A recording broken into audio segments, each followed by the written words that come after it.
अब आइए मैं आगे बढ़ता हूं और आपको ऐसे शायर से मुलाकात कराने जा रहा हूं जिन्होंने हमारे इस इलाके के नाम पूरे मुल्क हिंदुस्तान भर में रोशन किया है। फिर मेरे सर पे कड़ी धूप की बौछार गिरी, मैं जहां जाके छुपा था वहीं दीवार गिरी। लोग किस्तों में मुझे कत्ल करेंगे शायद, सबसे पहले मेरी आवाज़ पे तलवार गिरी। लोग किस्तों में मुझे कत्ल करेंगे शायद, सबसे पहले मेरी आवाज़ पे तलवार गिरी। आइए, आवाज़ का वो जादूगर हमारे बीच में तशरीफ़ रखता है जिसकी आवाज़ का जादू ये है कि जाते हुए मुशायरे से जाते हुए लोगों के कदमों को मुशायरे के बीच में लाने का हुनर जानता है, जो तार पर चढ़ कर भी सच बोलने का अज़्म रखता है, जो अरबाब इख्तिदार में अरबाब इख्तिदार की आँखों में आँखें डाल करके बात करता है, जो आज की जो हुकूमत है, आज के जो मामलात है हमारे आसपास पे, उस पर वो सवाल करता है। आइए अपने इस इलाके के उस नुमाइंदे से मुलाकात करते हैं जिन्होंने हमारे इस इलाके की नुमाइंदगी पूरे हिंदुस्तान भर में की है। मेरी मुराद है जनाब असद बस्तवी साहब से मैं गुजारिश करता हूं कि तशरीफ़ लाएं और अपने खूबसूरत कलाम से नवाजें। आप लोग ज़ोरदार तालियों से इस्तकबाल कीजिए जनाब असद बस्तवी साहब। सुखन साथी फाउंडेशन के ज़रिए तमाम आज का ये अज़ीम शान जश्न शाही जमाल, मेरी खुशकिस्मती कि मैं इस जश्न का हिस्सा हूँ, इस महफ़िल का हिस्सा हूँ। हाज़िरीन गिरामी, सबसे पहले मैं इस सरज़मीन पर मोहतरम शाही जमाल साहब का अपनी जानिब से, अहलियान महदावल की जानिब से, तमाम शोरा की जानिब से उनका खैर मकदम और इस्तकबाल करता हूँ। वक्त बहुत काफ़ी हो चुका है, हालांकि शाही जमाल साहब के बाद फैज़ खलीलाबादी साहब के बाद कुछ बचा नहीं था पढ़ने के लिए, लेकिन हुक्म ऐसा है कि टाला भी नहीं जा सकता। मैं अपनी हाज़िरी दर्ज कराना चाहता हूँ। अजीत यादव भाई ने जिस तरह की ये महफ़िल सजाई है, मैं देख रहा था तो मैं सोच रहा था कि उन्होंने पूरे हिंदुस्तान को जमा कर दिया है। मीडिया जो चैनलों पर हिंदुस्तान दिखाती है, यकीनन ऐसा हमारा हिंदुस्तान नहीं है। हमारा हिंदुस्तान तो ये है कि महदावल की सरज़मीन है, शाही जमाल का जश्न है। मेरे इलाके के तमाम गैर मुस्लिम नौजवान इस जश्न का हिस्सा हैं। यही हमारा हिंदुस्तान है। मैं इस मंज़र को शायरी बनाता हूँ, सदर आली वक़ार की इजाज़त चाहता हूँ। भाई अज़ीम जलालपुरी साहब, भाई फ़ारूक साहब, तमाम लोग को शरीक करता हूँ। एक मतला एक शेर पढ़ता हूँ, शेर सच्चा हो तो तमाम लोग मेरी आवाज़ से आवाज़ मिलाएं। पेश करता हूँ बतौर ख़ास। इरशाद। एक जगह सब मिल बैठे तो हर मुश्किल आसान बने।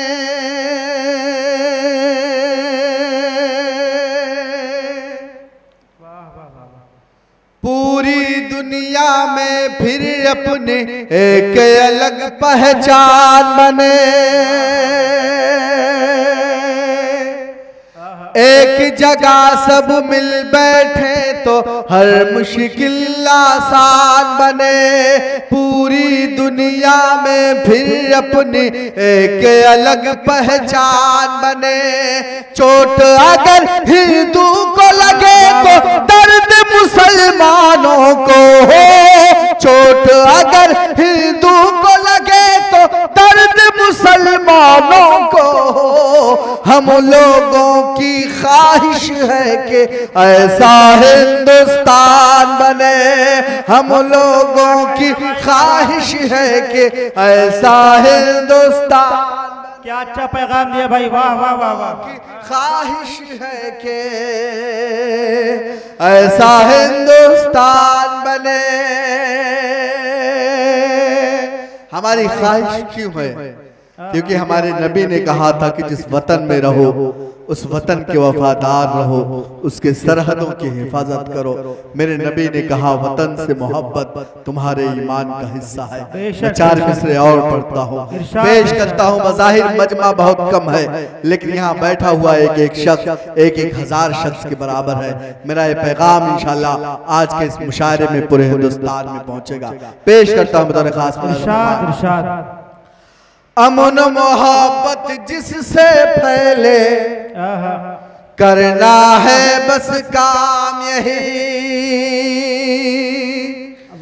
देश के कोने कोने तक पहुंचा दो बस पैगाम यही, देश के कोने कोने तक पहुंचा दो बस पैगाम यही। जान से ज्यादा इस मिट्टी की हमको हिफाजत करनी है, जान से ज्यादा इस मिट्टी की हमको हिफाजत करनी है। अपने वतन से इश्क करो तुम कहता है इस्लाम है, अपने वतन से इश्क करो तुम कहता है इस्लाम यही। बहुत शुक्रिया हज़रत गिरामी। एक गजल मुझे पढ़नी है, लेकिन उससे पहले अजीम भाई चार मिसरे आप मौजूद हैं। मैं खुशकिस्मत समझता हूँ अपने आप को, आपकी मौजूदगी में मुझे कलाम पढ़ने का शर्फ हासिल हो रहा है। और शाहिद जमाल साहब की मौजूदगी में यकीन जानिए कि अदबी दुनिया की चलती फिरती यूनिवर्सिटी का नाम शाहिद जमाल है। बेशक बेशक। आने वाली नस्लें जिस पर सर्च करेंगे, जिस पर पीएचडी करेंगे, ऐसे शायर की मौजूदगी में मैं कलाम पढ़ रहा हूँ, ये मेरी खुशकिस्मती है। मैं शाहिद जमाल साहब की मौजूदगी को सलाम पेश करता हूँ। मैं गजल का मतलब पढ़ूं उससे पहले तमाम गैर मुस्लिम दोस्तों को, भाइयों को शरीक करता हूं एक मशवरा आज के मुशायरे से। उसके बाद गजल का एक मतलब दो तीन शेर, उसके बाद आपकी ज़हमत तमाम पेश करता हूं बतौर खास। इरशाद इरशाद। अगर खामोश रहता हूं तो गैरत मार डालेगी, वाह वाह वाह वाह। अगर सच बोल दूंगा तो हुकूमत मार डालेगी, अगर खामोश रहता हूँ तो गैरत मार डालेगी, अगर सच बोल दूंगा तो हुकूमत मार डालेगी। बहुत होशियार रहना है सभी हिंदू मुसलमान को, बहुत होशियार रहना है सभी हिंदू मुसलमान को, लड़ा कर वरना आपस में सियासत मार डालेगी, लड़ा कर वरना आपस में सियासत मार डालेगी। बहुत शुक्रिया। आइए गजल का एक मतलब दो तीन शेर। भाई अजीत, इतनी अच्छी सामाइन से बड़ी देर में आपने मेरी मुलाकात कराई है। बहर कैफ देर आए दुरुस्त आए, अल्लाह सलामत रखे आपको, तमाम आपकी टीम को, आपके तमाम दोस्तों को। मैं गजल का मतलब पढ़ता हूँ दो तीन शेर, उसके बाद तमाम बस एक इजाफा आज के मुशायरे से मैंने देखा, बड़ी खूबसूरत निज़ामत मेरे भाई तौफीक साहब कर रहे हैं। और हमारे दयार में नाज़िम की बड़ी कमी थी, कम से कम मतलब आज जिस तरह से वो मुशायरे की निज़ामत कर रहे हैं, मुझे उम्मीद है कि इंशाअल्लाह आने वाले बैनुल अक़वामी मुशायरे, ऑल इंडिया मुशायरे, तमाम बड़े मुशायरों की निज़ामत मेरे भाई तौफीक साहब करेंगे। आज मैंने जब उनकी निज़ामत देखी तो मुझे एहसास हुआ कि बहुत देर से हम लोग कई मुशायरे हमने छोड़ दिए, इस निज़ामत नहीं करवाए। बहर कैफ भाई फैज़ साहब आ गए हैं, तो अब मतलब और दो तीन शेर जो है मैं पढ़ देता हूँ, उसके बाद इरशाद इरशाद। एक गजल का हुक्म है, एक मतलब दो तीन शेर पेश करता हूँ। इरशाद इरशाद। सारी दुनिया मुझे वीरान नजर आती है,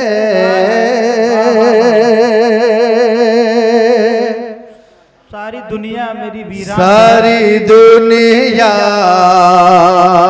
मुझे वीरान नजर आती है, सारी दुनिया मुझे, सारी दुनिया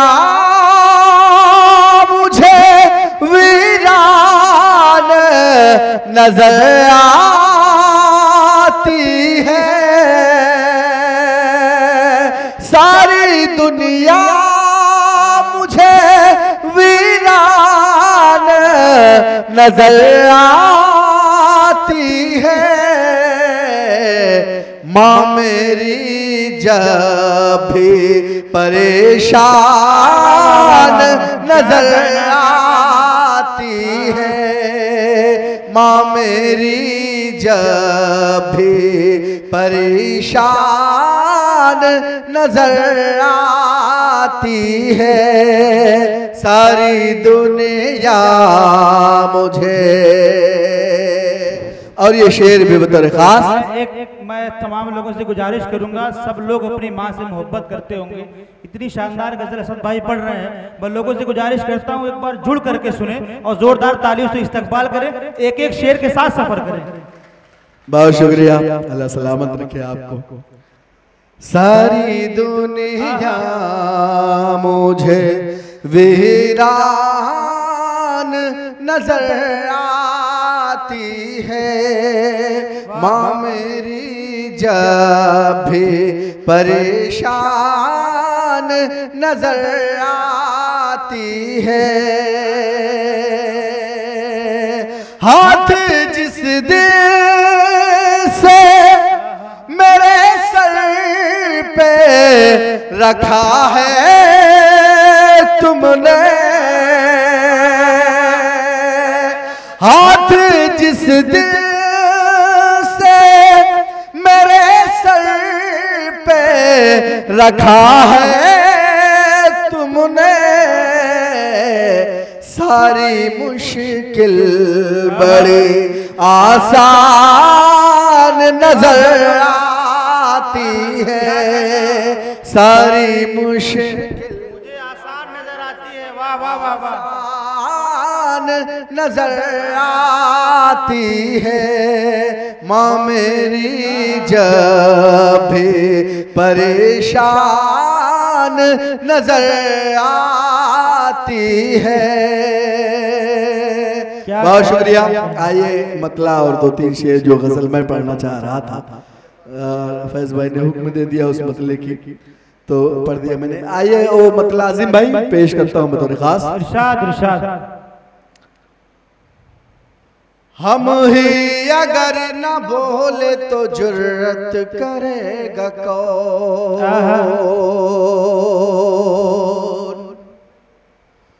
हम ही अगर न बोले तो जुर्रत करेगा कौन, हम ही अगर न बोले तो जुर्रत करेगा कौन, हम ही अगर न बोले तो जुर्रत करेगा कौन, हम ही अगर न बोले तो जुर्रत करेगा कौन, फिर जुल्म के खिलाफ बगावत करेगा कौन, फिर जुल्म के खिलाफ बगावत करेगा कौन, फिर जुल्म के खिलाफ बगावत करेगा कौन।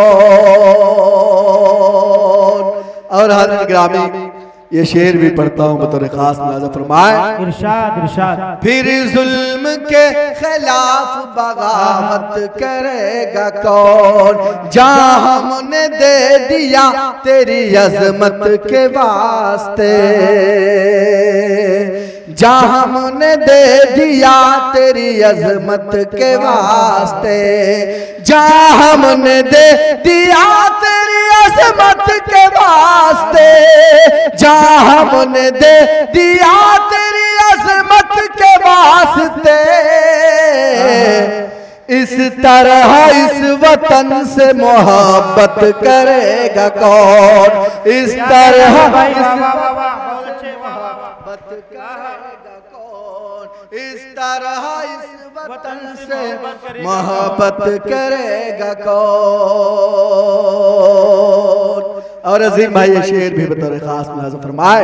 इरशाद इरशाद। इस तरह इस वतन से मोहब्बत करेगा कौन, बेटी को विदा करके मैं ये सोच रहा हूँ, बेटी को विदा करके मैं ये सोच रहा हूँ, बेटी को विदा करके मैं ये सोच रहा हूँ, बेटी को विदा करके मैं ये सोच रहा हूँ। अब घर में मेरे आज से बरकत करेगा कौन, अब घर में मेरे आज से बरकत करेगा कौन, अब घर में मेरे आज से बरकत करेगा कौन। और आखिरी शेर, उसके बाद आपकी ज़हमत तमाम पेश फरमाए। बेटी को विदा करके मैं ये सोच रहा हूँ, अब घर में मेरे आज से बरकत करेगा कौन, जिसमें कोई भी रात को भूखा न सो सका, जिसमें कोई भी रात को भूखा न सो सका, जिसमें कोई भी रात को भूखा न सो सका, जिसमें कोई भी रात को भूखा न सो सका, हजरत उमर के जैसी हुकूमत करेगा कौन, हजरत उमर के जैसी हुकूमत करेगा कौन, हम ही अगर न बोले तो जुर्रत करेगा कौन, फिर जुल्म के खिलाफ बगावत